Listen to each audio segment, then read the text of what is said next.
Tout comme dans certaines régions où sévit l'épidémie Ebola, en Guinée, les journalistes paient eux aussi les frais de la psychose et de la réticence des citoyens par rapport à cette maladie. Le 16 septembre dernier, une mission de sensibilisation sur la lutte contre le virus Ebola s'est rendue à Omé, une sous-préfecture de Zérékoré. Dirigée par le gouverneur de la région administrative, la délégation comprenait aussi des journalistes. Mais finalement, la rencontre avec la population de cette localité a tourné au chagrin.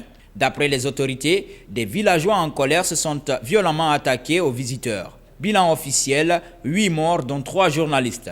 Fasseli Kamara, journaliste, Molou Chérif et Sidiki Sidibé, technicien.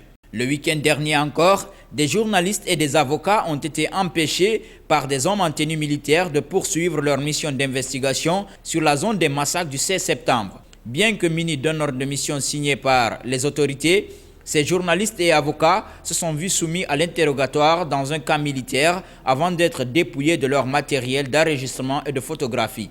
Désormais, c'est l'armée qui contrôle cette zone.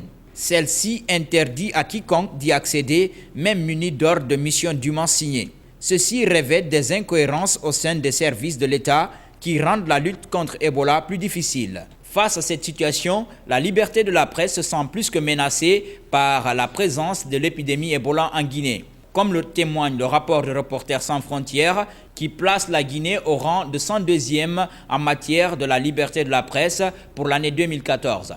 La Guinée vient devant le Nigeria et le Soudan.